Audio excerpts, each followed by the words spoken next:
We're in Siberia. It's so cold here that freezing gusts of wind are burning your face. All that white snow seems to be blinding you. This place resembles Antarctica because of the permafrost. Recently, a group of scientists researched one of the local rivers. With the help of a drilling rig, they extracted several samples of frozen soil. The scientists were shocked to find living creatures inside the ice. Later in the laboratory, they realized that the creatures were microscopic multicelled organisms known as bdelloid rotifers. These creatures looked like little worms. Scientists knew that these worms could live in frozen conditions for up to 10 years. But the age of the rotifers found in the ice was about 24,000 years. And after defrosting, they began to reproduce, as if they had been sleeping for several hours, not thousands of years. Further analysis showed that these organisms could stay frozen for hundreds of thousands of years. The rotifers might have lived during the time when people didn't invent the wheel yet. And this isn't their only superpower.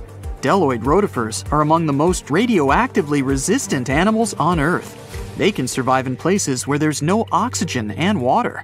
They can also stay alive in areas with high acidity and can live without food and water for a long time. By the way, these are not the only creatures that are known for living for thousands of years. Particular types of moss and some microorganisms are also almost immortal. Nematodes, also called roundworms, are some of the most adaptive varieties of worms in the world. Imagine the Eiffel Tower standing tall and proud. And now, let's make it 10 times higher and place it underground. Exactly at this depth, many thousands of feet under the surface, scientists discovered these creatures. There's no sunlight and almost no air in this place. And since it's much closer to Earth's core than the surface of our planet, the temperature here is higher than in the middle of the hottest desert. Millions of tons of soil above create insane pressure. But all this couldn't prevent life from developing here.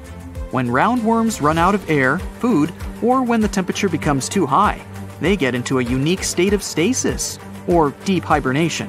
In this mode, the worm's metabolism slows down, and almost all the processes in their bodies stop. The creatures can sleep for a very long time, and only wake up when the environment becomes more livable. By the way, you don't have to go so deep underground to find these creatures. Nematodes are found all over the world. They can live in hot springs, deserts, high in the mountains, among the harsh ices of Antarctica, or inside animals and humans.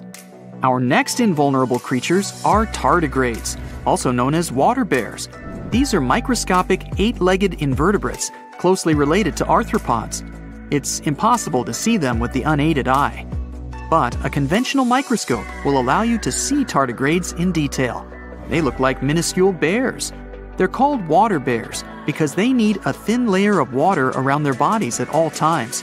It's necessary to prevent dehydration. Tardigrades have been found in all kinds of environments, from ocean depths to sand dunes. They're incredibly robust thanks to their unique organism structure. Yeah, they look soft, but their body is covered with a tough cuticle. This coating resembles the exoskeletons of grasshoppers, mantises, and many other insects. Water bears shed their old layer of the cuticle when they need to grow. Each of their 8 legs has 4 to 6 claws, which helps them cling to any surface. The bears can survive at a temperature that's almost 3 times as cold as the temperature in the ice of Antarctica. Heat doesn't harm them either. They have been proved to survive at the temperature that makes water boil. Also, water bears are not afraid of radiation and high pressure. In the depths of the ocean, pressure can destroy alloys of the strongest metals, but these creatures can withstand pressures 6 times greater. But the coolest thing is that they can live in the vacuum of space. Our planet has a magnetic field. This is a shield that protects us from solar radiation. Tardigrades don't need this protection. They can go into near-Earth orbit and come back unharmed, all thanks to a protein protecting their DNA from ionizing radiation. Like other immortal organisms, water bears can fall into a state of cryptobiosis. Tardigrades pull their head and legs inside their bodies and fall asleep. If the surrounding conditions suggest freezing, drying out, or experiencing a lack of oxygen, they will remain in this barrel form until the situation improves. So those are microscopic organisms and microbes that can only be seen through a microscope. But how about something bigger? Meet ironclad beetles. They live in the southwestern US and Mexico. These insects can not survive high temperatures, live without oxygen, or in conditions of increased radiation. But their shells are so tough that they can only be pierced with a drill or hammer. Their durable exoskeletons are made of a special substance, chitin. It can also be found in the armor of crabs or shrimp. And still, the chitin of the ironclad beetle is so durable that it allows this creature to withstand the impact of a car moving at high speed. In times of danger, they can hide their whiskers and strong legs in special recesses in their shell. Other animals can't bite through the armor, so they spit the beetle out and leave to look for lunch somewhere else. As soon as the danger disappears, the bug stretches out its legs again and goes about its business. Also, the armor saves the beetles from dehydration, which is very useful in hot areas of Mexico and the southwestern US. Inside the exoskeleton, they can store moisture. In other words, these bugs can absorb water whenever they find it and transport this liquid inside themselves. The next creatures are incredibly fragile, but they know how to survive in places where almost no other animals can live. We're going to the southeast of Romania, near the Black Sea. Here, on a desolate wide plain, you can notice a pit. This is a mine leading deep underground. The air on the surface of our planet usually contains around 20% oxygen, but in the mine, it's only 10%. Inside the cave, the air also has an increased content of hydrogen sulfide and carbon dioxide. People can't breathe there without an oxygen tank. We can probably say that the water and air there are poisoned. Almost no animals would be able to survive here. Still, 48 species of living organisms have been found in this cave. 33 of them are newly discovered species. And they aren't the only microbes or bacteria that can't be seen without a microscope. Something bigger lives here. Strange white snails crawl over the walls of the mines. Transparent shrimp and a bunch of unknown kind of leeches swim in the water. White centipedes with huge whiskers and creepy white spiders run on the ground. And they all have been growing here for almost 5 million years. You might notice a water scorpion and another unidentified species of this animal. It doesn't look like its relatives living in hot sands or tropical forests. No living creature here looks ordinary at all. All animals are either white or transparent. They have no eyes, but are equipped with long paws and antennae whiskers that help them navigate in this dark space. The deeper you go into the cave, the less oxygen the air contains. But the number of living organisms is increasing. The air is filled with methane and carbon dioxide. All the inhabitants of this cave have never seen the light of the sun and have never gone out of the darkness. It seems impossible to survive in such conditions where plants don't produce oxygen. The answer to the question of their survival is hidden in a small lake. The surface of the water is covered with strange foam. If you look closely, you can see that this white substance is alive. It resembles soft, wet paper that is easy to tear. The thing is billions of living organisms, bacteria called autotrophs. There's much more carbon dioxide in the cave than there is outside, and these bacteria, like plants, absorb it. But they don't do this with the help of photosynthesis, which means they don't need sunlight. They use water for chemosynthesis. What these bacteria secrete is food for other bacteria. And these other bacteria are food for bigger creatures. A unique food cycle that you can't find anywhere else on the planet only exists here. In a frosty Canadian park, hidden deep beneath layers of thick ice, scientists discovered a bizarre skeleton they named the Frozen Dragon. The skeleton had been in the frozen ice for millions of years. It took experts decades to work out the species of this strange fossil. It was identified as a new genus of pterosaur. Pterosaurs were massive flying reptiles with wingspans of over 16 feet. Their heads were 3.5 times the size of their bodies. Pterosaurs lived 76 million years ago when they soared above the dinosaurs. Scientists described them as the biggest, meanest, and most bizarre animals that ever flew. The new genus has been named Cryodragon boreas, which translates to Frozen Dragon of the North Winds. In 2013, a young mountaineer was climbing one of the tallest mountains in Western Europe Mont Blanc. He noticed a strange metal box poking out of the snow. The mountaineer pried the box open and found that it was filled with precious rubies, emeralds, and sapphires. The climber immediately handed the box to the authorities. It was discovered that the box likely belonged to a passenger on one of 2 flights from India that crashed into the mountain over 50 years ago. The box was valued to be worth over $200,000, and authorities are still searching for the heir to the small box of treasures. In northwest Siberia in 2007, a reindeer herder was on an outing with his sons when he noticed something strange in the ice. The man realized it was a frozen mammoth calf and immediately contacted the local museum. The calf was named Luba and was the best preserved mammoth mummy in the world at the time of its discovery. Luba had been in the ice for 41,800 years and is around 30 to 35 days old. From trunk to tail, the mammoth calf is roughly the same size as a large calf. If you're interested in seeing for yourself, Luba travels to museums all around the world. On the frozen continent of Antarctica, covered in layers of ice and snow, is Mount Erebus, the frozen volcano. The volcano was discovered in the middle of an eruption in 1841 by explorers on an Arctic expedition. The volcano is over 12,000 feet tall and has been active for the last 1.3 million years. Deep within the middle of the volcano is a huge crater filled with large volumes of molten lava. The volcano has occasional explosions, which means it's classified as being in continuing eruption. However, these eruptions are nothing to worry about because they're generally rather small. Back in 1991, 2 hikers were traveling across the Italian Alps when they stumbled across a body that they presumed to belong to a recently lost hiker. The duo trudged back down the mountain to report their unfortunate findings. Once the remains were recovered, it was clear that the body was not recent at all. Scientists determined that the Iceman was more than 5,000 years old and named him Otzi.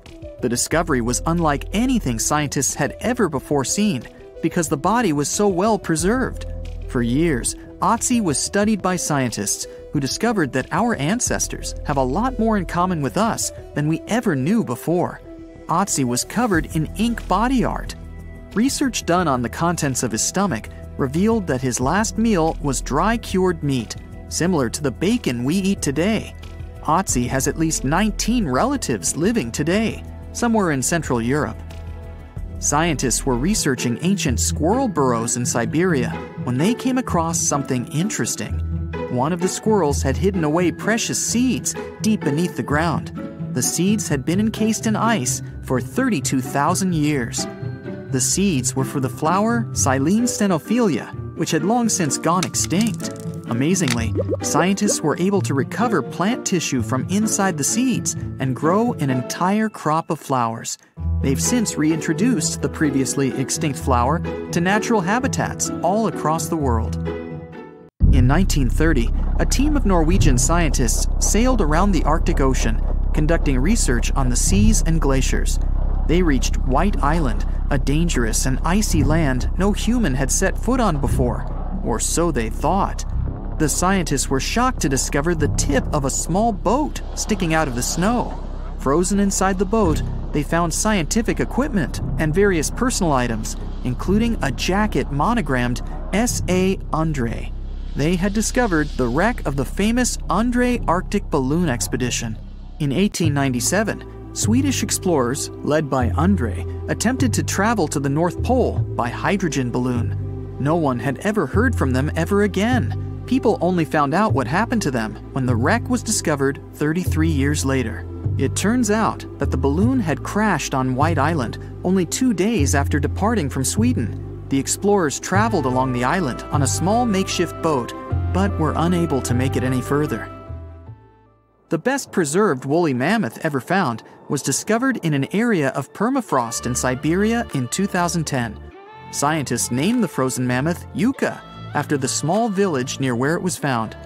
Yucca had been frozen for 39,000 years and is thought to have been around 6 to 8 years old. Because Yucca is so well preserved, it has been studied for years and provided new information about mammoths. In 2019, scientists reported that they were able to activate cells taken from Yucca's tissue. Maybe one day we'll have woolly mammoths roaming the land. From looking at pictures and videos of Antarctica, the continent appears to be freezing cold, covered in snow, and flat, except for a few small hills. Scientists believe that too. When studying the Gomburtsev Mountains in the early 2000s, they were shocked to discover that the small rocky hills were actually the peak of a gigantic mountain formation under a mile of snow. Using radar technology, researchers worked out that the mountains are really around 10,000 feet tall and sprawl across 750 miles.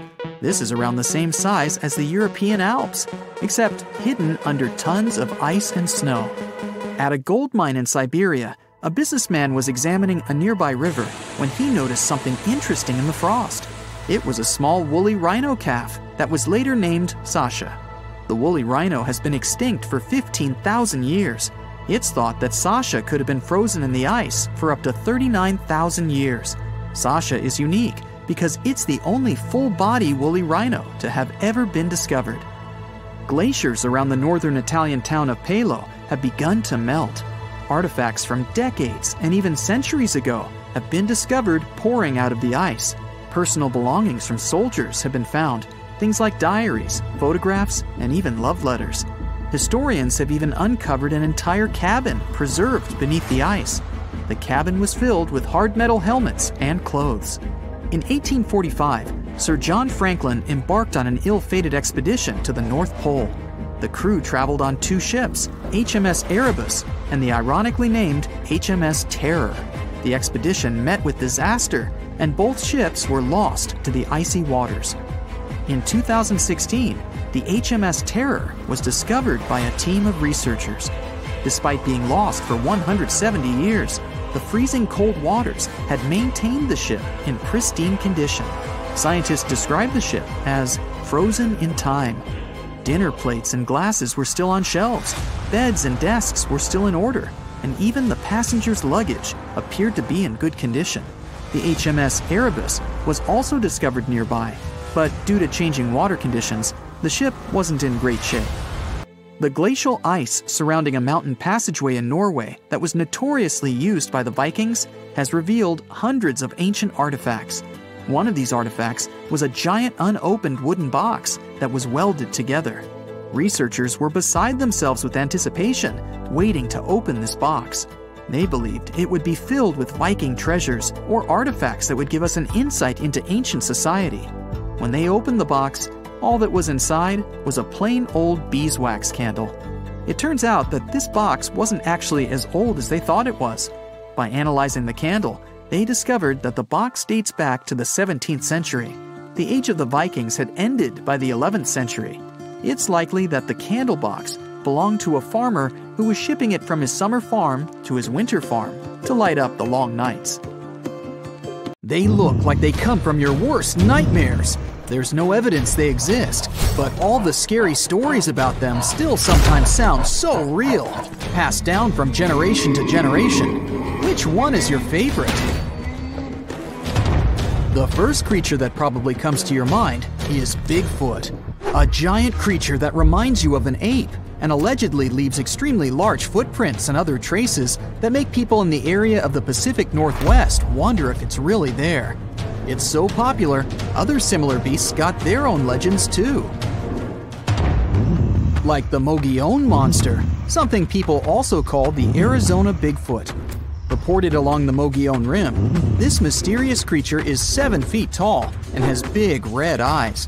Stories say its body is covered with long reddish-brown or black hair, besides its face, chest, feet, and hands. It mimics coyotes, birds, and other wildlife, emitting strange whistle sounds at the same time. The creature tends to explore campsites when it gets dark. It builds nests out of twigs, pine needles, and leaves. And if you're in that area and someone is throwing stones from locations you can't see, yep, Mogollon Monster. This creature is omnivorous, which means it eats both plants and animals. And it prefers to wander at night, lurking for innocent prey lost in the woods. Urayuli, a 10-foot mythical creature people say hides in the southwestern woodland parts of Alaska. It's a hulking giant beast known for its extremely long limbs. Legends say their lanky arms are so long they reach their ankles. The creature is covered in a thick coat of hair. The only thing you can see on its face, not covered in the hair, is the creature's eerily luminescent eyes. The legend says Uraiuli use their glowing eyes to hypnotize their prey. But not us, since stories say they prefer to catch deer. And they're known to be kind towards humans. And some claim the Uraiuli are actually just a type of Bigfoot. Wendigo. This terrifying creature is said to be hiding across the northern forests of Canada and the United States, always looking if there's some lost wanderer. The story says the Wendigo used to be a lost hunter. The freezing winters transformed him into a fierce 15-foot-tall beast with desiccated skin tightly pulled over its large pointy bones. Stories about this creature showed up in the 20th century, and people say the beast still roams around the forest in long, cold winters, constantly looking for lost people he could grab from the darkness. Lake Worth Monster. This scary creature that's part man, part goat is also called the Island Monster. This 7-foot-tall monster is so strong it could hurl car tires like they were just plastic toys. In a worst nightmare scenario, it could appear in the darkness, sailing from the treetops and fiercely landing with full force on the hood of passing cars. That's how the first people who reported its existence described it. Lake Worth is located west of Dallas and east of Fort Worth. There's a landmass in the middle of this mystical lake known as Greer Island. The legend says that's where this scary monster, also known as Fort Worth's answer to Bigfoot, roams. And that's where some skeptics and thrill seekers still go, wandering around and trying to discover if the legend is true. Lurking in the darkness with its scary red eyes, meet the Mothman, a humanoid beast reportedly seen in the 1960s in Point Pleasant in West Virginia. On one cold night in November of 1966, two young couples reported to the police that they saw a big gray creature with glowing red eyes. It looked like a flying man with wings around 10 feet wide. During the next couple of days, more and more people said they saw the same thing. Later, a wildlife biologist from West Virginia University told reporters that these descriptions fit the sandhill crane. It's a big American crane almost as tall as a human being. It has a 7-foot wingspan and circles of red around its eyes. The gigantic bird may have got out of its migration route and started these stories. Or did it really? Fresno night crawlers. They're not that tall, considering they're monsters, about 5 feet. The upper part of their body is pretty small, so most of their height is their legs. These creatures have allegedly made 2 appearances so far. Once, people saw them in Fresno, California. In contrast, the other time was in Yosemite National Park in California. Both times they were in videos of poor quality, so it wasn't easy to find details of their upper body. But the creature is considered thin and white with no arms. At least, we can't see them. It also has pretty short and stilt-like feet. Have you heard of the slide rock bolter? It's said to be hiding somewhere in the mountains of Colorado. To be precise, in Lizard Head Mountain, only a stone's throw southwest from Telluride. It's some sort of leviathan that lives on the land. This mountain whale carefully observes its surroundings with beady eyes while chilling atop Lizard Head. It hangs from the peak while its split, clawed tail faces its body downward. If anything steps into its territory, the beast lifts its malign fluke immediately and bolts down the mountainside. With its jaw full of razor-sharp teeth wide open, it gobbles whatever or whoever is in front of it, including miners, lost tourists, and loggers. It sweeps through trees and destroys all natural life that's been in its path for more than 100 years. Or at least that's what the legend says. Wow, that's the scariest one for me so far. Altamahaha. Somewhere in southeastern Georgia, Close to the mouth of the Altamaha River, there's a hissing sea monster hiding. It's one of the biggest rivers in Georgia that empties into the Atlantic Ocean, and the entire area that surrounds the river is full of small islands, canals, dikes, ponds, acres of marshes, and old rice fields. Perfect for such a monster to hide, don't you think? The story says this unusual cryptid has a sturgeon-like body, including a bony ridge on its top. Due to its front flippers, the creature swims like a dolphin. His snout reminds me of a crocodile. His teeth are large and sharp, whereas his eyes are big and protruding. The beast is green or gray with a white yellowish underbelly and is up to 30 feet long. There's no physical evidence the Altamaha really lives there, but the legends date back centuries when people started talking about an enormous snake-like beast that hissed and bellowed. Loch Ness Monster, or how many like to call it, Nessie. This myth dates back from old times, all the way to a group of people that lived in ancient Scotland known as the Picts. The legend started to grow in the 1930s. Back then, a road near Loch Ness was finished, offering a nice view of the lake without bigger obstacles. And in April of 1933, a couple noticed there was a large animal. They compared it to a prehistoric monster or dragon. Most people imagine it as a plesiosaur, which is basically a marine dinosaur. The beast quickly crossed the couple's car's path and then disappeared below the water's surface. Later that year, some researchers even found big footprints. They believed they were from a pretty soft-footed solid creature around 20 feet long. Later, some determined the tracks were the same as the ones that a hippopotamus leaves. Plus, scientists said the lake wasn't that nutrient-rich for such a large predator. There are not enough animals to support such a beast at the top of the food chain. But the legend about a giant mythological creature has moved on and still makes people across the world wonder if there's really something hiding deep down in the dark, murky waters of Loch Ness. How heavy is the largest living snake? How can a snake eat a whale? Get ready, I'm about to answer these questions. Before the last ice age, giant mammals like mammoths ruled the world. The modern animal kingdom we're familiar with was shaped around 55 million years ago. I mean, there were still 1,000-pound bear dogs living from Asia to America. But modern whales, for instance, began to appear later. I'm saying modern whales because, surprise, surprise, whales weren't always fully aquatic.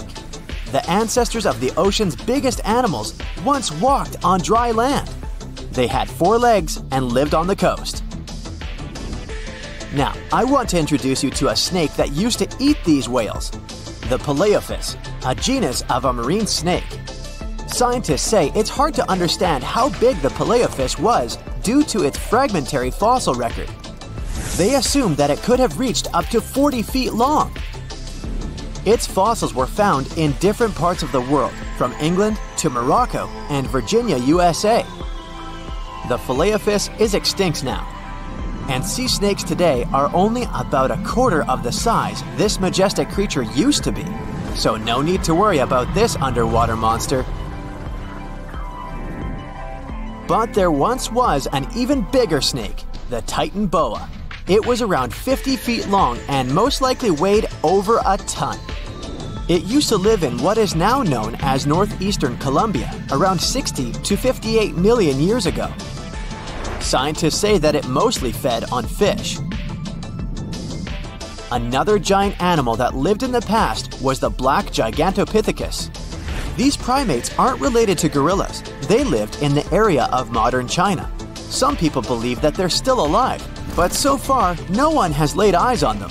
Some people even go further and say that the stories of Bigfoot or Yeti are based on these animals. This rodent became extinct about 2 million years ago. Its main habitat was South America, more specifically, Uruguay. What's astonishing about this species is that it was the largest rodent ever known. It was bigger than a bull. Scientists believe that it weighed up to 1,000 pounds. A distant relative of this rodent is still alive today. It's called the pacarana. It's a rare animal that lives in South America. It weighs up to 33 pounds and measures up to 31 inches, not including its cute and fluffy tail. The Arthropleura was an insect that lived in prehistoric times. Imagine a giant millipede measuring up to 8 feet in length. Here you go. It was one of the largest land animals of its era, about 315 million years ago. The Arthropleura's shell was covered with tough plates. These plates were there to protect the creature from damage. Most of the time, it burrowed into the ground to avoid becoming some other animal's dinner. Meet the Megalodon. Millions of years ago, this shark lived in the ocean and ate other marine creatures. It had wide teeth, and its jaws were so powerful that the animal could finish off its prey with the force of its bite. It was one of the largest sharks to ever exist. Yet, this predator also went extinct. Scientists don't really know the reason. This made me wonder why animals were so big in the past. Nowadays, smaller creatures flee or hide from predators. But apparently, it wasn't like this before. Many centuries ago, animals didn't just run or hide, they fought back. Research suggests that this behavior may have been the most important motivation for prey to grow bigger. A study compared the skulls of ancient animals to those of their modern peers. The skulls of predatory animals have become shorter and narrower, while the skulls of the animals they hunted have become longer and broader. This means that predators learned to become experts in hunting, while prey worked on developing their defense skills. You see, a larger body size was a great advantage because it made it harder for predators to take down the animals they hunted. The bottom line, self-defense made prehistoric animals larger. The second reason why ancient animals were larger is related to their bones. They had hollow bones, which are lighter than solid bones. This type of bone allowed large animals to move quickly. Let's take sauropods. They were a dinosaur subgroup. Sauropods had giraffe-like long necks and snake-like long tails. Compared to their body size, their head was really tiny. But since their bones were quite light, they could move around without having to carry additional weight. The eating habits of these animals were also related to their body size. When experts examined the fossils of one extinct mammal species, they found out that these animals had a diet that was high in nutrients and low in fiber. And this mammal was the largest land animal of its period. In other words, following this diet, mammals could grow to be very large. There was plenty of food out there, so they didn't have to worry about finding it. Fun fact, these animals also took chewing out of the picture. They could swallow their food in large pieces instead of taking small bites. Environmental conditions also played an important role in the evolution of larger animals in prehistoric times. Those animals tended to live in warm, moist climates that provided them with a lot of food. They didn't have to compete for food sources. Researchers believe that because of these conditions, natural selection worked in a certain way.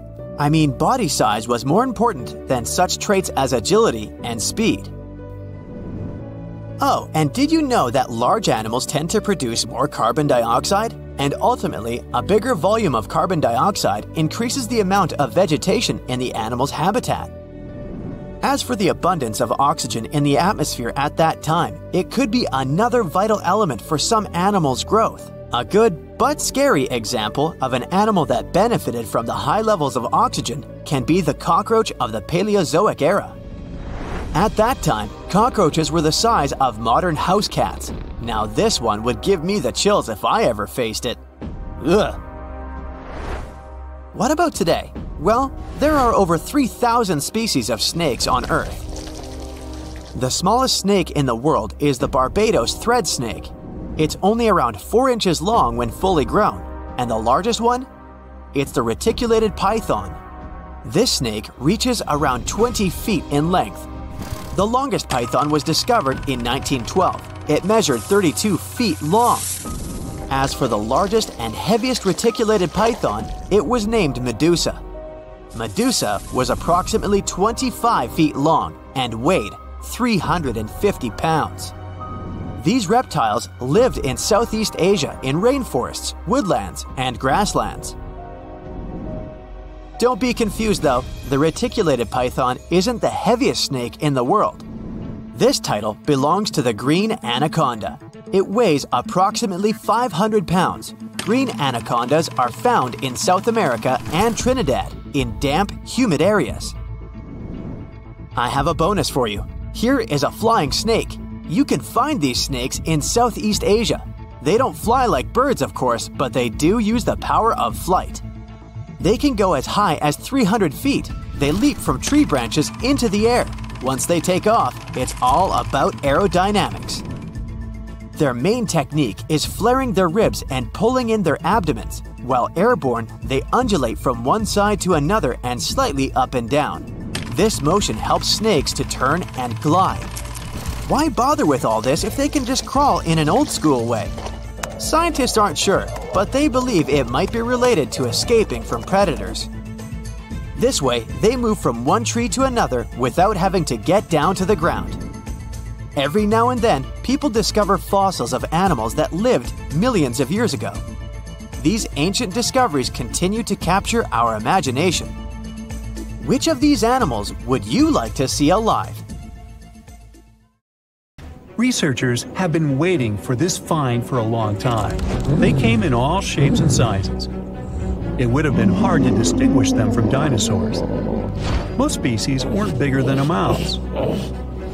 It's like a reminder of a long-gone era when its ancestors walked on all fours. The first mammals to walk the earth were different from us humans in one important aspect. We walk on two legs. That makes us bipedal. But the first animals that made the transition from sea to land were tetrapods. This means they walked on four legs. The story of these creatures began in present-day Scotland. The region is home to the first terrestrial ecosystem in the world.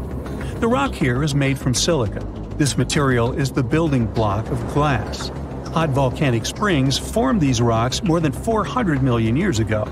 Such land composition is a treasure trove for paleontologists. These are the scientists who study the fossil remains of animals and plants. In Scotland, they found everything from plants with preserved cells to the oldest known fossils of insects. They even discovered a fungus that grew up to 29 feet tall. But there was one find that stood out from all the other ones. In 2015, scientists unearthed fossils of four-legged animals. The place of discovery was Willie's Hole, near the hillside village of Churnside in the south of the country. Researchers dated the finds to the Paleozoic era, about 360 million years ago. This was the time when the early ancestors of the dinosaurs thrived. The world was a much different place back then. Today, we associate Scotland with cold and rain, and kilts and golf. But at that time, this land sat closer to the equator. It had lush vegetation, and its climate was hot and humid. Droughts and flooding were quite common. It was the perfect setting for an important evolutionary event. Researchers have been waiting for this find for a long time. The fossil records had a 15 million year gap. Its name was Romer's Gap, after the Harvard professor who described it.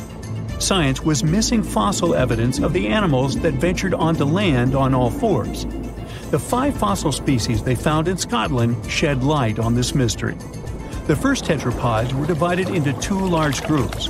One of them contained the ancestors of birds, reptiles, and mammals. Their collective name is Amniotus. The other included the ancestors of amphibians, such as frogs. When these and similar species migrated to dry land, they discovered that they weren't alone. The earliest life forms that made this evolutionary leap were liverwort-like plants. We know this because scientists found their spores. They also discovered fossilized remains of an air-breathing millipede. It had tiny holes that allowed it to breathe air. This puts it among the first oxygen-breathing animals on the planet. And this species of millipedes is the first land dweller in the animal kingdom.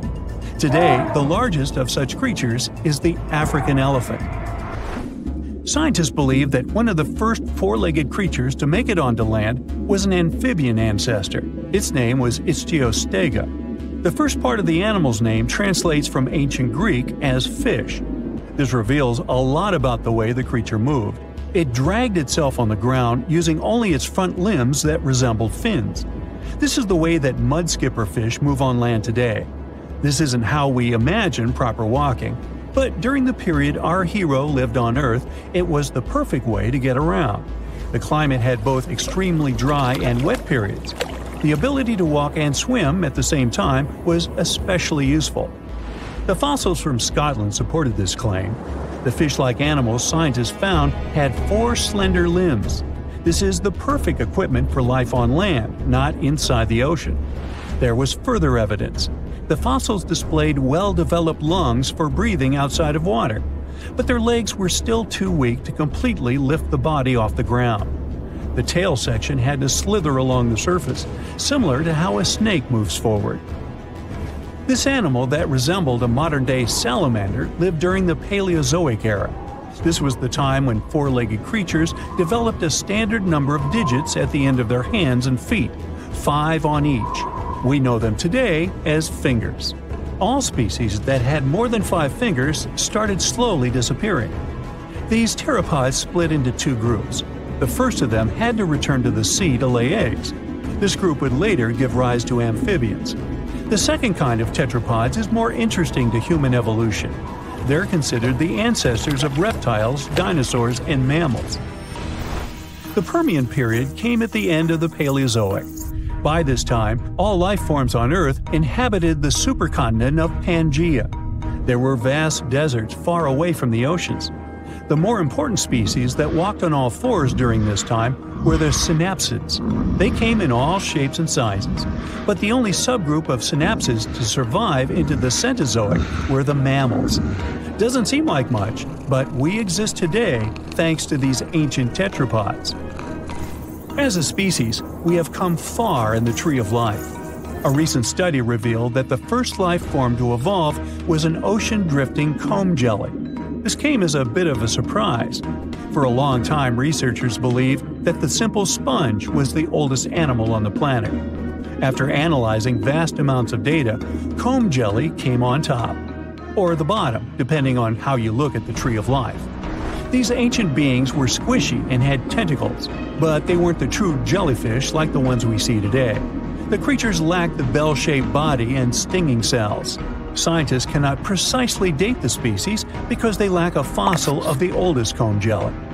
This is not the case with other ancient creatures that once roamed our planet. The ancestor of dinosaurs, turtles, and crocodiles are familiar to science. These are the animals that appeared during the Paleozoic era. This was a time when true tetrapods appeared. Paleontologists recognized them by 2 distinctive openings on each side of their skull. The first mammals that appeared during this era resembled reptiles. It would have been hard to distinguish them from dinosaurs. Some of them later evolved features we all know today. These include fur and a warm-blooded metabolism. They developed during the time when dinosaurs dominated Earth. That's why these first true mammals were small. Most species weren't bigger than a mouse. Their diet consisted of plants, as they were herbivores. Also, they were creatures of the night. During the day, they were mostly hiding underground. Now, this wasn't such a bad strategy. Some 66 million years ago, an asteroid fell on the Yucatan Peninsula in today's Mexico, and this spelled the end for dinosaurs. 75% of all species that lived on Earth at the time disappeared. The mammals' small size helped them survive and repopulate the planet. The era in the history of our planet that followed the Mesozoic was nicknamed the Age of the Mammals. The climate became warmer, so grasslands expanded. These were the ideal conditions for tetrapods to grow in size. Some mammals decided not to take this evolutionary path. Bats remained relatively small in size and took to the skies to join birds. And there are some tetrapods that returned to the ocean. The most notable example are whales. Today, their closest living relatives are hippos. Both species are aquatic, but they developed this trait separately. The first whales were actually tetrapods. These were the most typical examples of 4-legged land animals. If you saw them today, you would think they were oversized rats. That's what whales looked like some 50 million years ago. Paleontologists came to this conclusion in the 1980s by studying the skull of a now extinct animal. It lived around the edge of a large, shallow ocean. At some point in history, it returned to the marine way of life. Its back legs devolve. But sometimes, biologists stumble upon a living specimen of a whale that still displays tiny hind limbs in its skeleton. It's like a reminder of a long-gone era when its ancestors walked on all fours. Today, I'm going to tell you about creatures that had unique features which allowed them to grow to incredible sizes. They were some of the most impressive animals to have ever existed on our planet. The Argentinosaurus is a genus of sauropod dinosaurs that lived approximately 97 million years ago in what is now South America. Scientists think it was one of the largest land animals ever, with a length of up to 100 feet and a weight of up to 100 tons. A farmer stumbled upon a giant leg bone while tending his cattle. That's how he discovered the first fossils of the Argentinosaurus in Argentina in 1987. Further excavations uncovered more bones, revealing a massive dinosaur that would have dwarfed most other animals of its time. The Spinosaurus, meaning spine lizard, is a genus of theropod dinosaur that lived around 97 million years ago in what is now North Africa. It is believed to be one of the largest carnivorous dinosaurs to ever exist, with a length of up to 60 feet and a weight of up to 23 tons.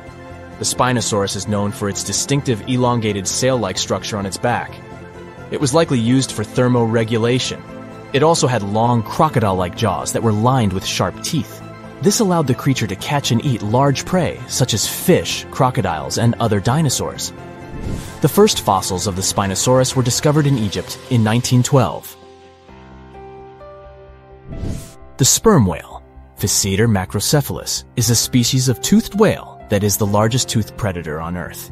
It also has the largest brain of any animal species. It is found in oceans all over the world and can dive to depths of up to 7,000 feet in search of food. You can easily recognize sperm whales by their massive, block-shaped heads, which can measure up to 1/3 of their total body length. They have dark brown or grayish-blue skin and a distinctive wrinkled appearance.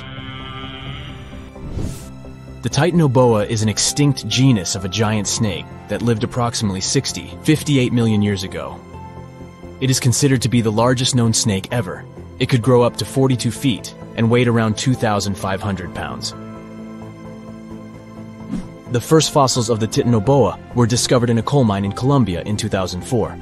This discovery meant a lot because it provided insights into the size and behavior of snakes during the Paleocene era, as well as the overall climate and ecosystem of the time. The blue whale, Balænoptera musculus, is the largest animal on Earth, measuring up to 100 feet in length and weighing as much as 200 tons. These marine mammals are found in oceans all over the world and can live up to 90 years. Blue whales have a long, streamlined body that is usually blue-gray in color with mottled patterns. They have a small dorsal fin and 2 pectoral fins that are about 1/3 the length of their body. Blue whales feed on tiny shrimp-like creatures called krill, and they eat a lot. A single adult blue whale can eat up to 8,000 pounds of krill in a day. The Leadsichthus is an extinct genus of large, bony fish that lived during the Jurassic period, approximately 155 million years ago. It is believed to be one of the largest fish that have ever lived.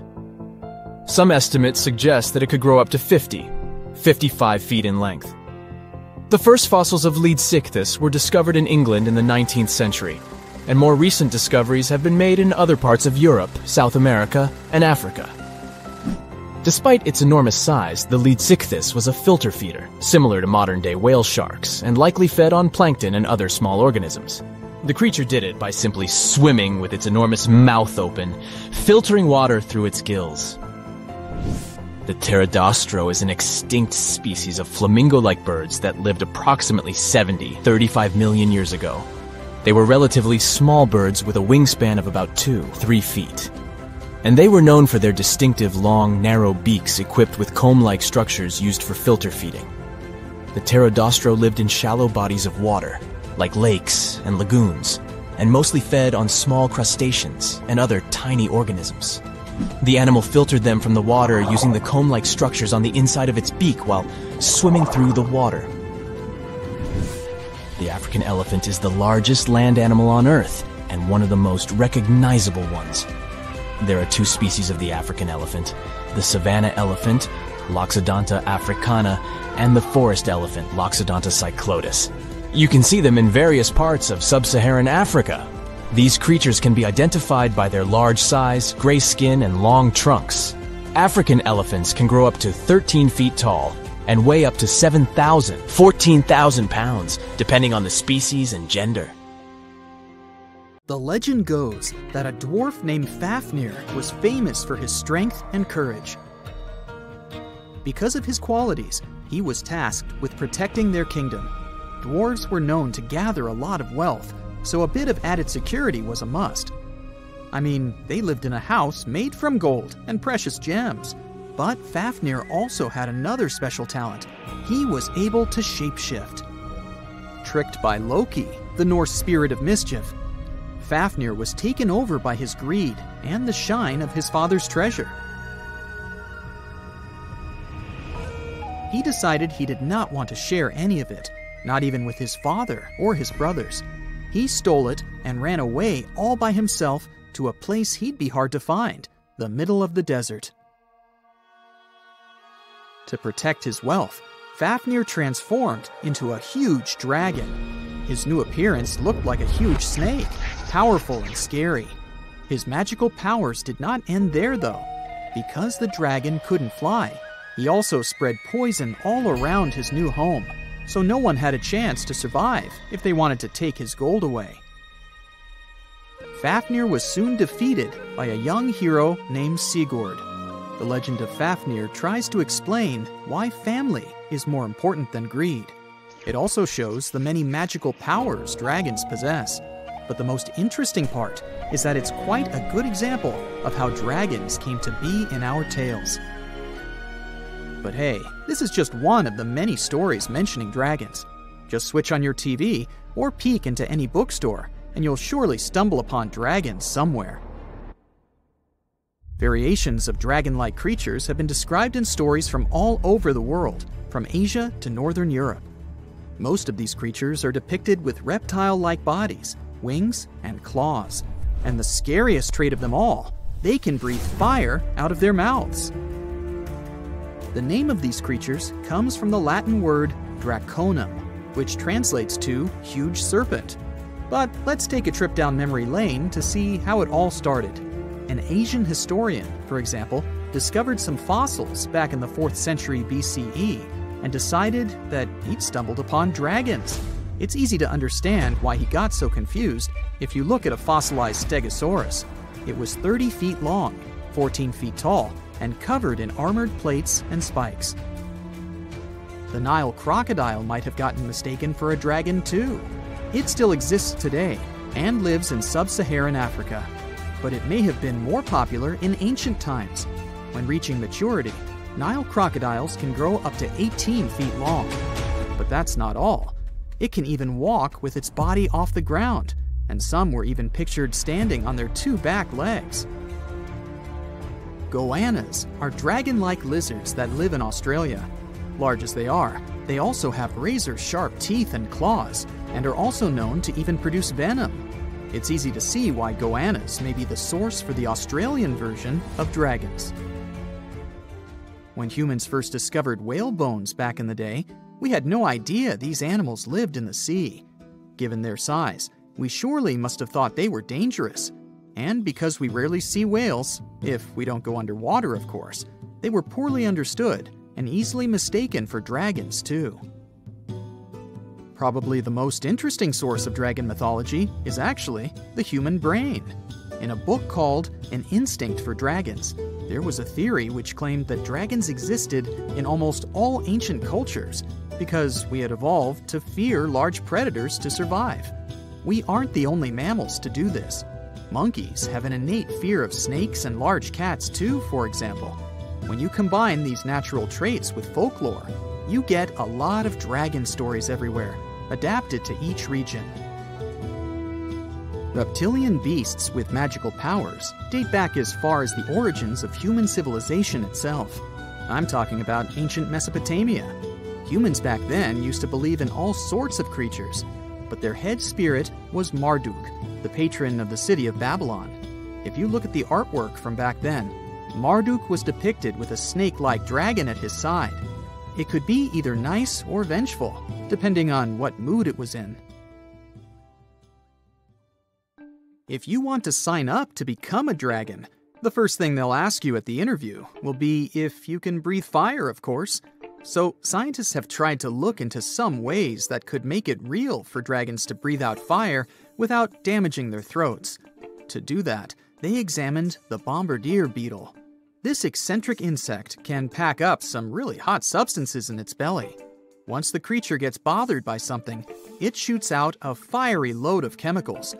In all fairness, it's not really fire, but it does burn, so it's close enough. Going back to dragons, they'd need to have similar glands in their throats to produce the same effect. But where do dragons come from? They didn't just appear out of nowhere, regardless of the source you consult.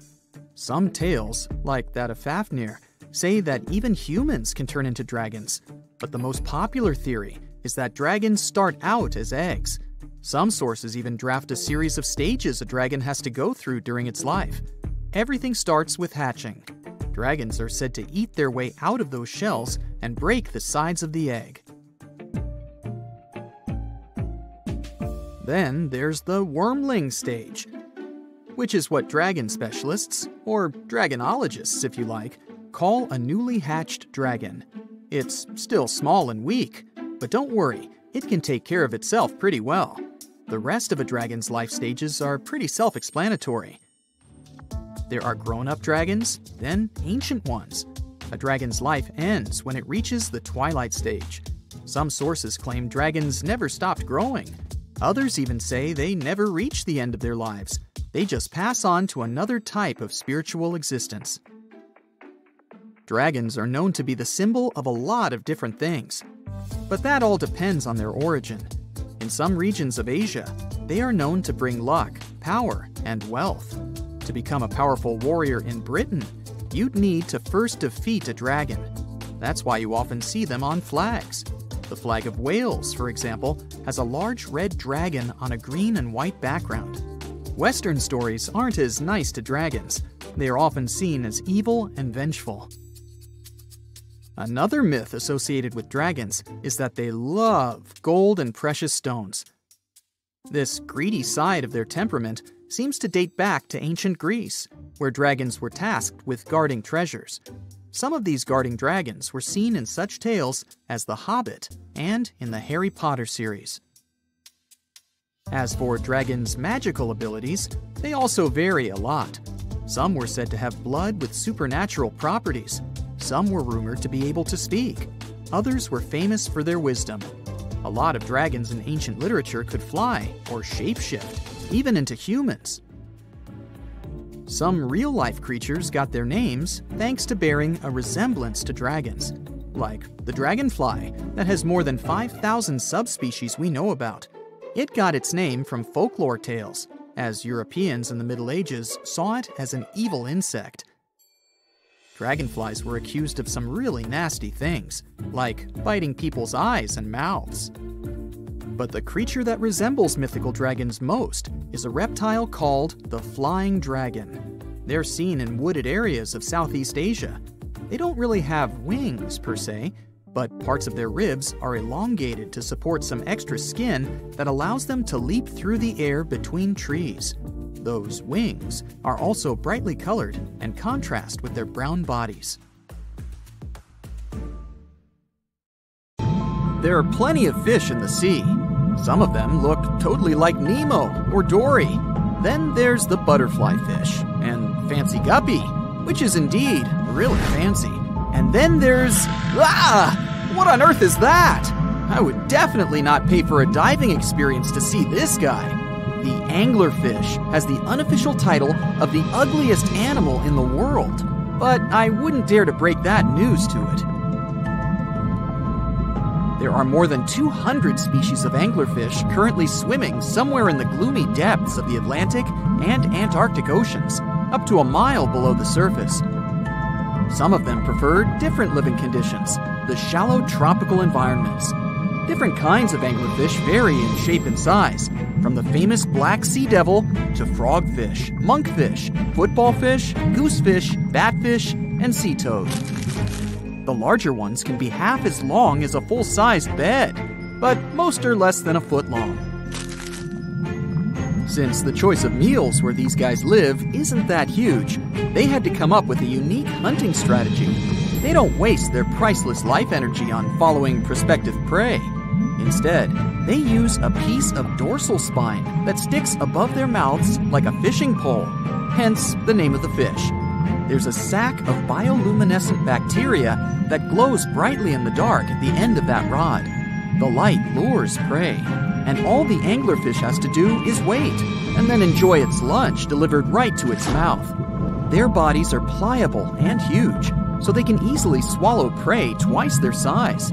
Deep-sea anglerfish eat whatever they can find. Species that live in more shallow water aren't picky either, and can eat anything from shrimp to snails and small fish. Only female anglerfish have the cool fishing rod feature though. So what about their males?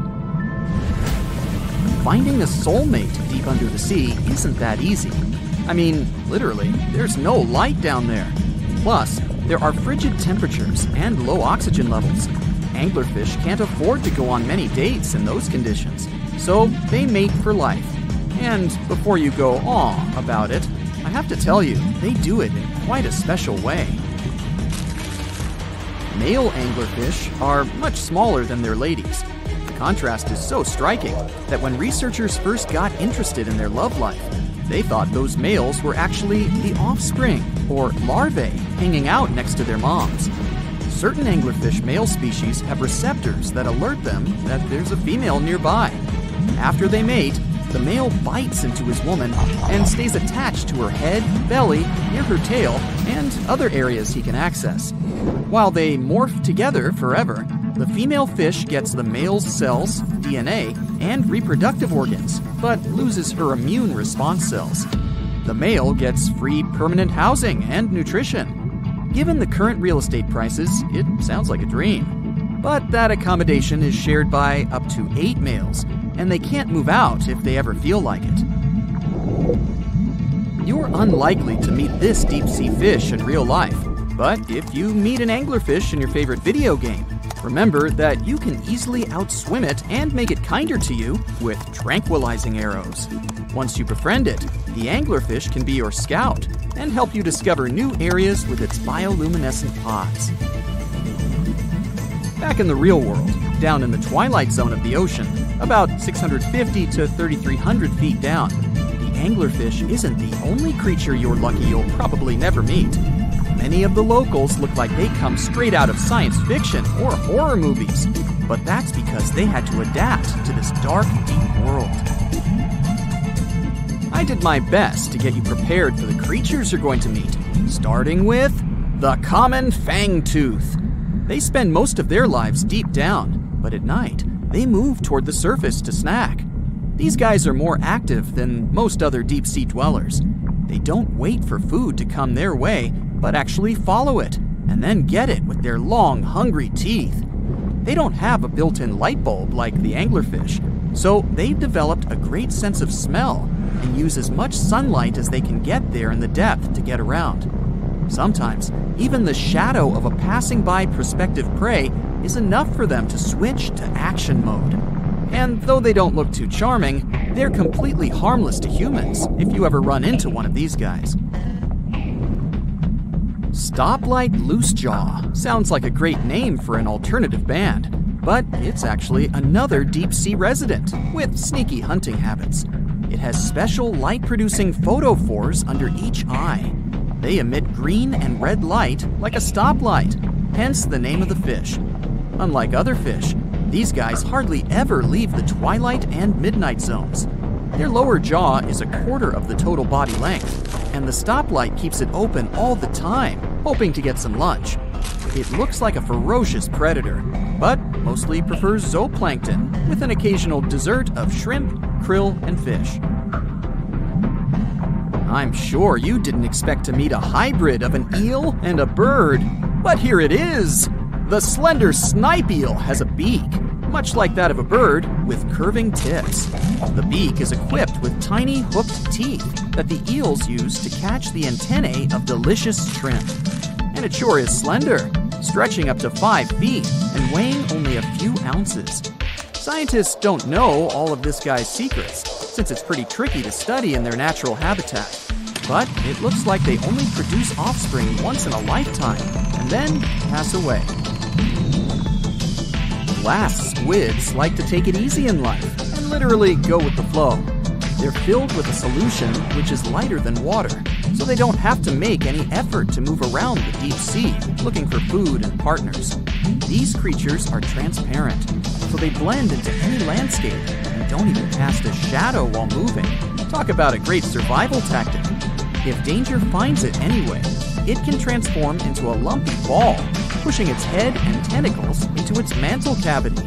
It can also release ink into the mantle and go from transparent to black. The same ink can protect it against hungry whales and seabirds. Another tactic they use to scare off predators is to activate their light-emitting organs around their eyes. I'm getting hungry. Maybe I can snack on this sea cucumber. Ouch, it's moving! So I guess it doesn't belong in a salad after all. These soft-bodied fellows live in all parts of the ocean, from shallow waters to the deep underwater world. Most of them slowly move around with their tiny feet, but some crawl around by flexing their bodies. Sea cucumbers can shed their internal organs when there's a predator approaching. Those sticky organs distract the intruder, and the happy cucumber moves on and just throws the organs back. What's that glistening in the distance? Looks like someone dropped gems in the water. That's a sea sapphire, also known as the most beautiful animal you've never seen. Some males of this type of copepod can change color from deep blue to purple, red, or gold. 1 second later, it's gone. And it's back, shimmering bright. The secret to this magic is that their bodies are transparent and reflect light differently at certain angles. It looks like it's their way of communicating between each other and attracting mates.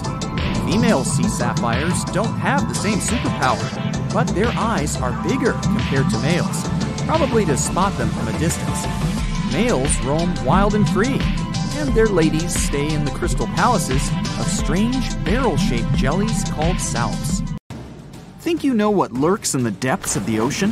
While nearly 95% of our oceans haven't been explored yet, it's hard not to let your imagination run wild. But thanks to brave explorers, deep-sea cameras, and awesome archaeologists, we do know about some pretty incredible sea creatures living in our waters today, and millions of years ago.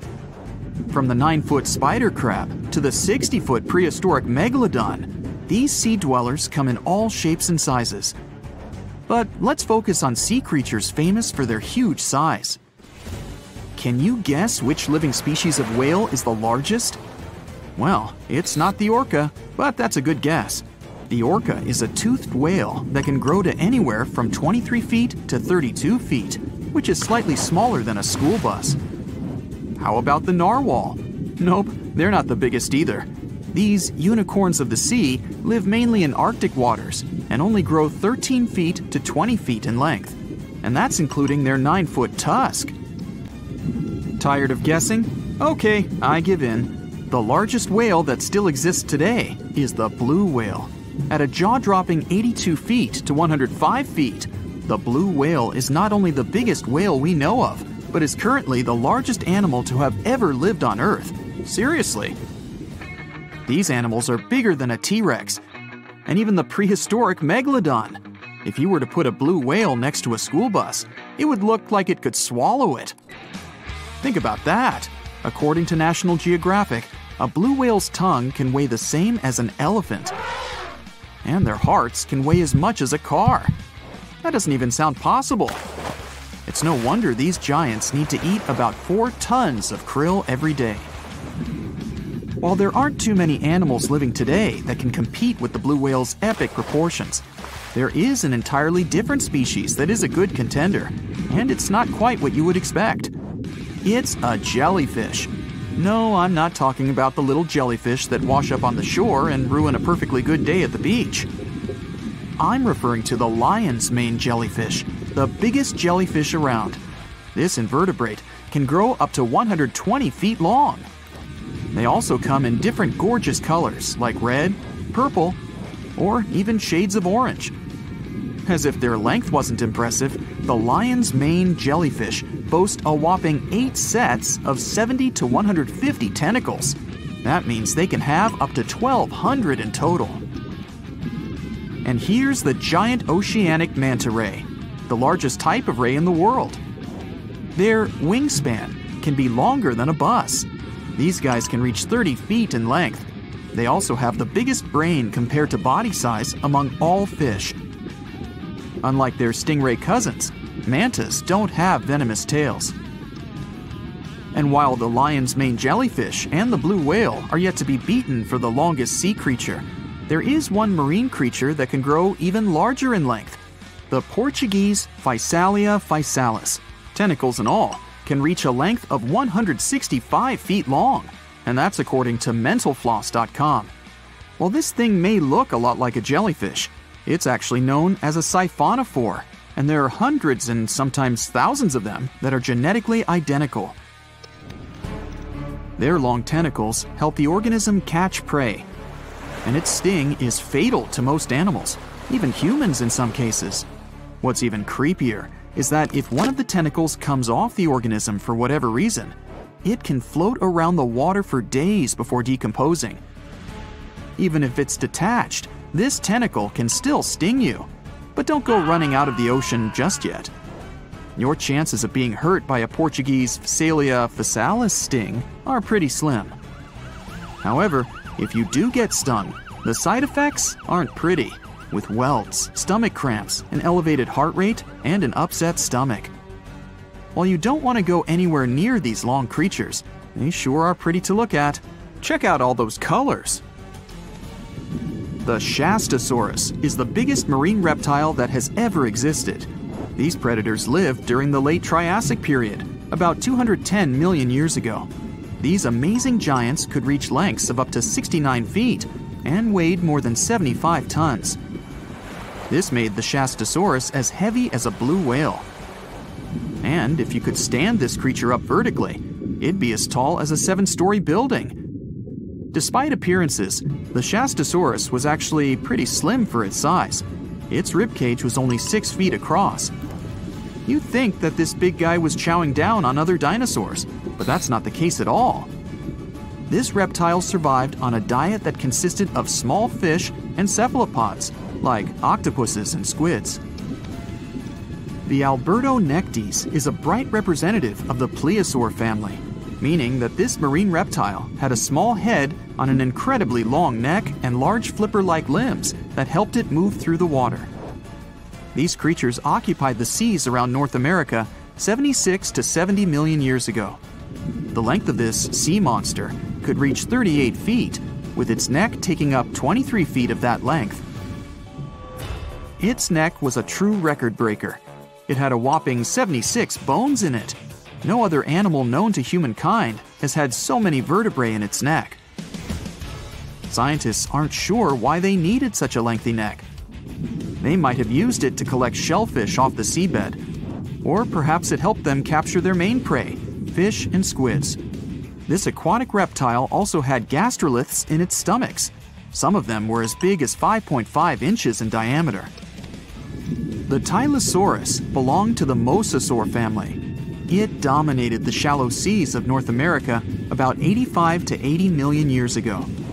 This was an enormous predator, with the biggest representatives reaching 45 feet in length.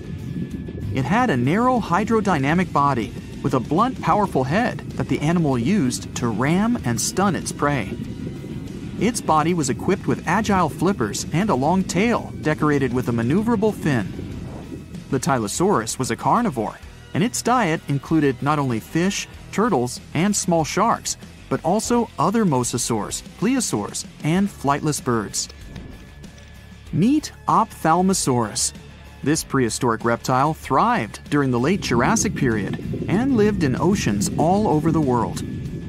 Ophthalmosaurus weighed somewhere around 6,000 pounds and grew to approximately 16 feet long. according to newdinosaurs.com. That's about the same length as the beluga whale that exists today. It's too bad these guys went extinct before we had a chance to see them ourselves, as their cartoonish wide eyes and dolphin-like features are pretty darn cute. Of course, the Ophthalmosaurus evolved over time to become ophthalmologists, or eye doctors that we know today. No, that's just a lie. Just testing you. The Mosasaurus is a truly gigantic predator that dominated the seas all over the world about 66 million years ago. According to fossil evidence, some specimens could be more than 50 feet in length. This fact makes the Mosasaurus the biggest marine carnivore of its time.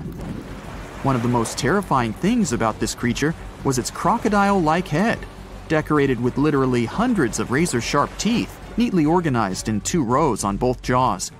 The thing is that it was pretty challenging for the Mosasaurus to grab its prey in the water. That's why it had all these teeth, plus something special: pterygoid teeth anchored to the bones on the roof of its mouth. This made hunting and holding onto its prey much easier. The Styxosaurus belonged to the plesiosaur family and lived during the late Cretaceous period, around 85 to 70 million years ago. Upon first glance at this dinosaur, you might mistake it for a sea snake, and it'd be an honest mistake. Styxosauruses were about 35 feet in length, but over 16 feet of that consisted just of their long snake-like neck. They had a comparatively small body and weighed approximately 4 tons. Their mouths were full of razor-sharp cone-shaped teeth that they used to catch fish. They didn't need to chew their prey, thanks to the 200 small stones called gastroliths in their bellies that probably aided in digestion. At the same time, some scientists believe that the Styxosaurus used these stones to sink to the ocean bottom in search of particular types of fish. Looks kinda like Nessie to me. Well, hey there! We dive back in time and into the oceans over 500 million years ago, just, because we can. Whoa! Watch out! It's not megalodon or giant sea reptiles you need to look out for here. It's a bizarre, unearthly-looking creature called Anomalocaris. The name means unlike any other shrimp, and I think you'll agree, it looks like a nightmarish cross between a shrimp and a modern-day centipede. 2 tentacles protruding from its face, each lined with razor-sharp teeth. Oh yeah, and this thing was about the size of your leg. With a wave-like movement of the flaps on each side of its body, it was graceful for a terrifying creature. It was also more advanced than any other life on this planet at the time. Especially those huge eyes. You have only 1 lens in each of yours. This giant shrimp had 16,000. That's 4 times more than a common housefly. And you know how good their vision is. Good enough to dodge that swatter every time. All this allowed Annie to become one of the first animals on this planet to feed on others. Yep, here it is. Earth's first hunter. Its favorite meal? Trilobites. Hey, try a bite. Those are the ancient ancestors of crabs. Some of their fossils have marks on them in the same shape as the monster shrimp's mouthparts. Terrors of the past like this got to be so giant thanks to more oxygen in the atmosphere.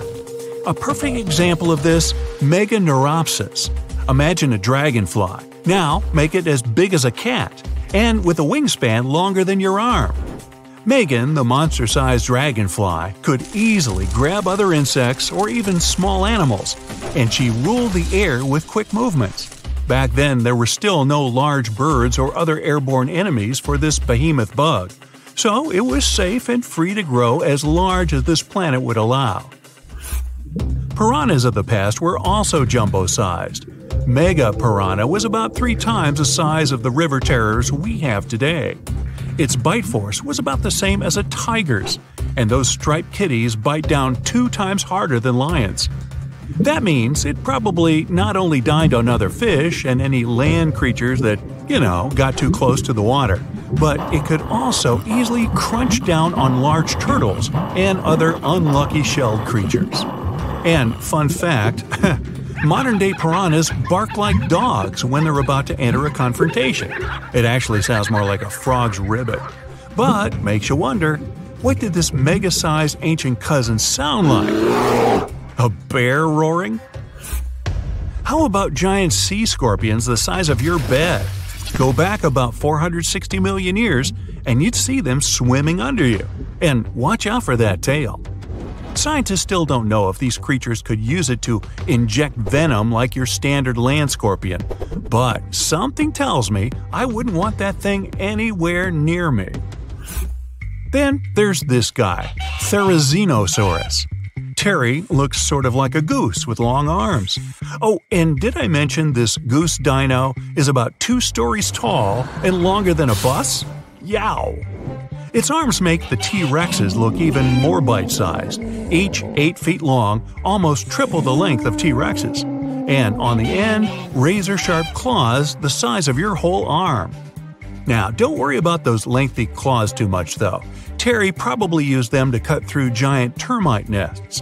So, this huge reptilian goose was more interested in eating bugs and plants. Another mega monster for you, Megatherium. The giant ground sloth could look a giraffe straight in the eye and weighed as much as a hippo. It moved mainly on its hind legs and used its massive tail as support. He had huge paws with colossal knife-sized claws. The sloth could use them to defend itself from enemies and to bend tree branches in search of food. But the biggest danger to the giant ground sloth wasn't dinosaurs or saber-toothed tigers. It was our own species. Yep, humans showed up just in time to meet this fellow and to, eat him up. Titanoboa was a terrifying 50-foot snake, as long as the great megalodon itself. It was also more than 2 times heavier than the heavyweight champion among snakes today, the green anaconda. Crocodiles were a regular on this serpent's menu. Titanoboa could swim 3 times faster than the fastest Olympic swimmer our species has ever seen. It was quicker and more dangerous in the water than outside it. And don't forget the boa part of the snake. This massive snake wasn't venomous. Instead, it liked to squeeze. Remember that giant shrimp from earlier? Well, Opabenia looks like its teeny-tiny finger-sized cousin. And instead of 2 toothy tentacles, this thing had a vacuum hose coming out of its face. On the end of that trunk, what looks like a single crab claw. Add 5 eyes and a mouth under its head, and you've got a recipe for something not of this planet. Only it is. This creature used its trunk like an elephant does. Its claw grabbed food from the bottom of the ocean and brought it up to its mouth. This thing is so weird-looking that, apparently, when the scientists who discovered it presented his findings to an audience, they all laughed as if he were joking. Now, a real-life monster, the Tully monster. From a distance, it looks a bit like Nessie, that long neck and teeth-lined jaws. But get closer, and you'll see it's more like a long nose with a mouth attached at the end, like a mosquito. Its eyes are further back, sticking out of tubes all snail-like. Tully was an ancient mollusk, about the size of your forearm. It probably dined on jellyfish and shrimp 300 million years ago. Thylacus smilus will put a smile on your face as long as you don't get too close. No, it's not a relative of the saber-toothed tiger. It was a marsupial, making it more related to a kangaroo than anything. And if you compare them to body size, its fangs were actually longer than a saber-toothed tiger's. And they grew continuously. As for that beard on its chin, that's actually all chin. The lower jawbone grew down to a point under the mouth. Those fangs were rooted to the skull, going way back to its eyes. When the mouth was closed, that bony beard protected the long, sharp teeth from breakage. Staganapolis, not to be confused with Minneapolis, might look like a big crocodile with a squished-in snout, but it was mostly harmless. Its small head and very few teeth meant the reptile didn't have much to work with when protecting itself. That's what all those armored scales were for, and no need for huge fangs or long rows of razor-sharp teeth when you're a plant eater. That beak-like tip on its nose allowed the stag to dig up plants. So, really, this reptile was more like a 10-foot scaly pig than a croc. Basilosaurus was a type of ancient whale that lived on our planet about 45 million years ago. Not quite as long as a blue whale, but this guy was still big enough to munch down on other whales and even sharks. Some people believe these monsters could still exist today. Eyewitnesses claim to have seen a giant sea dragon, and Basilosaurus fits the description. Plus, 90% of our oceans are unexplored. There's plenty of space to hide a sea monster. But scientists haven't found any fossils of this ancient whale younger than 3.7 million years. So, this myth is busted. Stegosaurus is one of the most recognizable dinosaurs that ever lived. It can easily be distinguished by those huge spikes on its tail and the bony plates on its back. It was twice as long as a giraffe and nearly 5 times heavier. But compared to its body size, it had the world's smallest brain. It was no larger than a dog's. Pelagornis had the largest wingspan of any bird ever discovered. It was twice the size of the largest bird today, the wandering albatross. Such huge wings made it hard for the bird to take off. It could only do so by jumping off cliffs. And when it finally spread its wings, this giant could only go about 40 miles per hour. The fastest bird today can reach speeds 5 times that. Now, one of the most common animal myths is that mice love cheese. It popped out a long time ago, probably as early as when people started storing food. Since mice are regular visitors to human homes, they were constantly looking for food they could eat. People used to store grains in glass jars. They also kept their meat hanging up high. But they'd lay the cheese on the shelf, which was an easy target for all the unwelcome pantry visitors like mice. So they ate it because they couldn't reach anything better. But a mouse will definitely more likely go after chocolate or some other sweet thing than the cheese. Who can blame them? Now, flamingos don't really stand in the water on one leg so they wouldn't get cold. This is just a simple way for them to spare the effort. It's exhausting for us humans to stand on one leg, but for them, this is the most stable position possible considering their peculiar anatomy. This pose doesn't require any muscular work. Now I'm jealous. One of the most widespread and oldest myths out there is that ostriches hide their heads in the ground every time they're scared. A long time ago, researchers thought ostriches weren't very smart because they bury their heads in the ground without being aware the rest of their large bodies are still out there, where everyone can see them. In fact, ostriches do it when they want to swallow sand and pebbles to boost their digestion or just turn over the eggs they lay in their nests.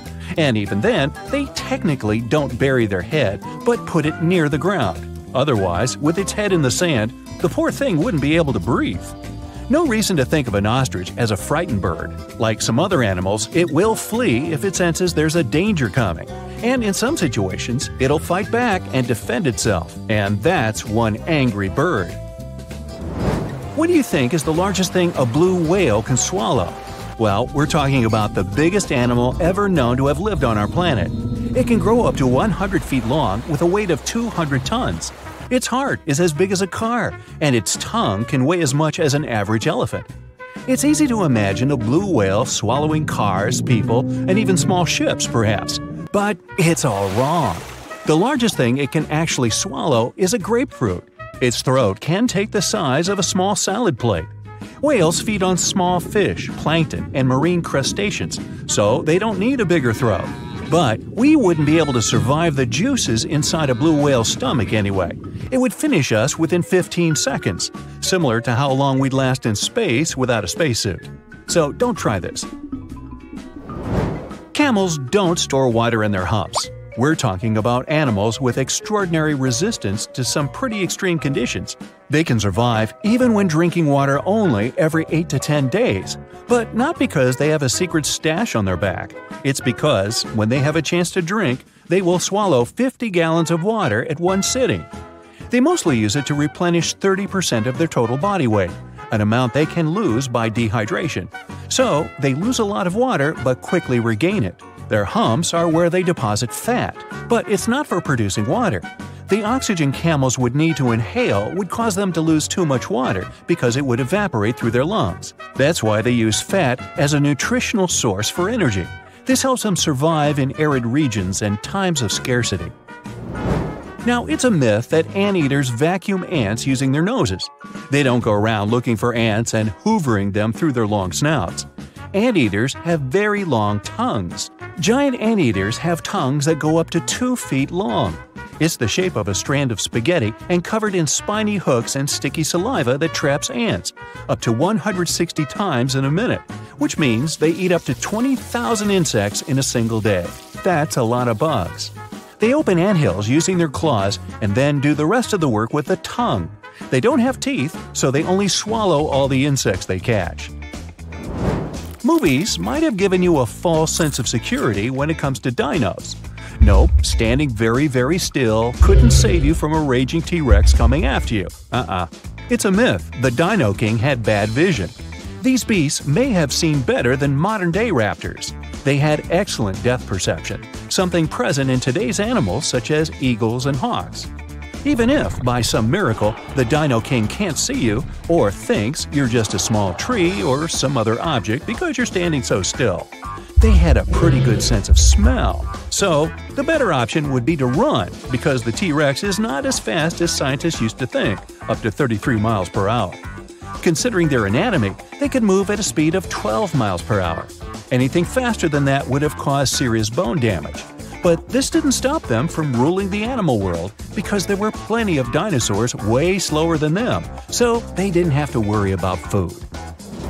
Another misconception states that owls can spin their heads, neither more nor less than 360 degrees. Their head spinning does have its limit, 270 degrees in one direction. Since they can turn 270 degrees to the left and right, owls have a 540-degree range of motion. Don't worry, if you touch a butterfly's wings, the animal won't lose its ability to fly. It will survive, despite the common myth that says the opposite. Butterfly wings have scales. When you touch them, some scales might shed off, but it's not a bad thing, because they shed off naturally too. Because of sheddable scales, they can escape more easily if they get stuck and trapped in spider webs. Now, the next myth has inspired many movies, books, and TV series scenarios, but no, wolves don't howl at the moon. They typically howl at night, true, but because that's the period of time when they're most active. They'll also look up while howling since this helps the sound travel. That way, other wolves will hear them from around 6 to 7 miles away. And that's why they howl in the first place, to communicate with each other. They make specific sounds for a certain situation. For example, to help a wolf that lost its pack find its way home. The moon just happened to accidentally be there while wolves were communicating. Okay, giraffes only need 30 minutes of sleep a day. That's another myth.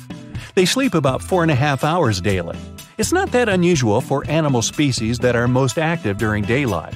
Studies also show giraffes usually lay down to sleep for less than 11 minutes at a time. Many people believe moles are blind. These small burrowing mammals actually can see. It's just their vision is really poor and only adapted to recognize light. They're also colorblind. When they're searching for food and navigating the dark underground, these creatures mostly rely on their touch and sense of smell. Now, their sense of touch is sharp, which is why moles can feel nearby vibrations of activity. This helps them avoid danger or find their next meal more easily, like millipedes, worms, centipedes, and other invertebrates. Yum! They're really fast at digging and can dig a couple of inches per minute. In the winter, animals hibernate not because it's too cold for them to be outside, but because there isn't enough food during that period. When an animal is in hibernation, its heart rate, body temperature, breathing, and other metabolic activities slow down significantly. That's how they conserve energy.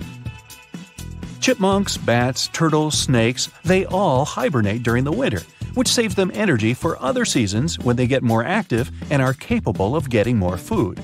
I'd say bears too, but they're not the true hibernators. If you try waking one up during the winter when you believe the animal is sleeping, you might end up having a bad time.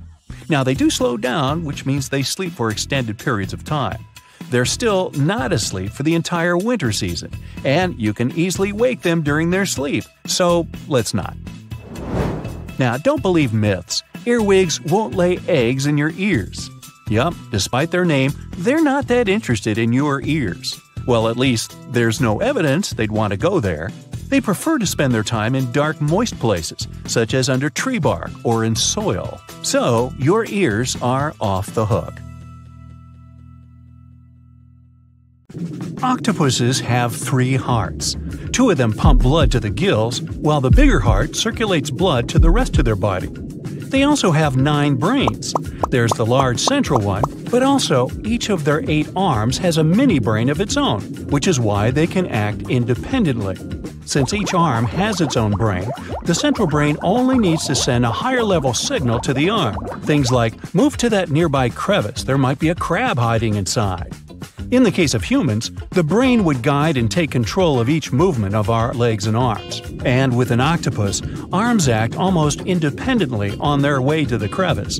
It also tastes and feels with the suction cups on it. Since their arms are so independent, an octopus doesn't actually know where they are unless it sees them. The human body has an ability called proprioception. Thanks to it, we know where our arm is, even if we hold it, let's say, behind our back. 1816 is known as the year when summer didn't come. In April 1815, there was a massive explosion on Mount Tambora in Indonesia. It sent enormous clouds of volcanic ash up into the atmosphere. The majority of the northern hemisphere got covered with a shroud of dust and dirt and kind of refused to settle. In June of the following year, the cold winter didn't just come to an end. Frost damaged crops, and snow and rain persisted during the whole summer. In Iceland, you'll find some of the most breathtaking sceneries on our planet. Jagged mountains, fjords, hot geysers, ice fields carved into the landscape. Stunning yet intriguingly black sand beaches, such as Reynisfjara Beach. Most of the sand on beaches is generally formed from rocks that have broken down because of weather changes and erosion through thousands or even millions of years. And on Reynisfjara, the sand is a striking black color, and that's because of volcanic activity. Lava came out of an erupting volcano, got to the surface, cooled, and then hardened in the Atlantic Ocean, creating such a fascinating black hue. This beach is so magically stunning, but it's also very dangerous because of its sneakier waves. That's when a few smaller waves join together into a single, really big one. This phenomenon can happen when ocean currents force waves together, or in the case of Reynisfjara, when such waves come from an offshore underground cliff and get an even stronger pulling effect. Considering the ocean's low temperatures too, it's definitely better to just take pictures from a safe spot. Some trees talk to each other. Not the way we do, of course, but, for example, acacia trees that grow over the African savanna can warn each other if there's something dangerous coming. When some animals, such as antelopes, gobble up its leaves, the tree immediately starts producing more tannin, which is toxic to animals. They also emit a special type of gas that travels through the air and warns other trees they should protect themselves too.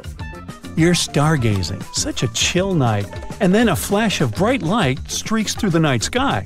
A shooting star, so cool. But what we see is not actually a star, although we call it that way. They're meteors, which are basically small chunks of dust and rock moving through space. As they're passing through our atmosphere, they cause something called friction when one thing rubs against another, and that's why they glow. Also, the friction causes heat. Dust and rocks get extremely hot as they fly through the atmosphere, and the heat makes them glow until the moment they burn out and turn into what we call the shooting star. Sunsets in deserts are extremely beautiful because of the spectacular colors they produce a bit more than elsewhere. Sunlight consists of various shades of the color spectrum. When the sun is high in the sky, these colors mix together and our eyes see them as white. But as the sun gets lower, its rays have to go through a thicker layer of atmosphere before they get to us. The atmosphere then scatters shorter wavelengths of light, like blue and purple, before we can even see them. That's why the longer orange and red wavelengths stand out. In urban environments, air pollution can make sunset colors duller than everywhere. The clean air in deserts allow the vivid colors coming from the sun to shine through at twilight. Also, the moisture, water vapor, and rain-engorged clouds can mute the sunset's hues. Since there's no rain, clouds are thin and wispy, so they filter and reflect sunlight instead of blocking it. Bamboo grows really fast. It's actually the fastest growing plant on Earth, sometimes growing about 3 feet in just one day. You can find it in dense forests, where only a little light gets to the ground, which means bamboo is under strong pressure to reach the sunlight as quickly as it can. There's an underground stem that connects bamboo shoots to their parent plant, so the shoot doesn't really need leaves of its own until it gets to its full height. Also, bamboo grows faster than other plants because it doesn't waste its time and energy on growing rings that thicken the stalk. It's just a thin, hollow stick that grows straight up. You'll notice some of the big trees have shallow root systems, sometimes even 10 inches deep in the ground. The roots generally need access to oxygen and water, and they can mostly find it in special underground pockets called soil pores. When a tree has ideal moisture and soil conditions, it can send roots deeper down under the surface and get what it needs. But most of the time, conditions are not perfect, considering bedrock, stones, and compact soil that physically prevents the roots from going down. Such obstacles also prevent the roots from getting the needed oxygen. So, when life gets tough, the tree will take an easier option. Its roots will stay close to the surface and spread out in different directions. Drought conditions are another reason trees can have shallow root systems. By staying closer to the surface, they can take most of the rainfall collection. Plants are exposed to the sunlight most of the time, but they still don't get sunburn. They appeared on land about 700 million years ago, and one of the key things they needed to survive was something that would protect them against the ultraviolet rays coming from the sun. Those in the sea had seawater as protection.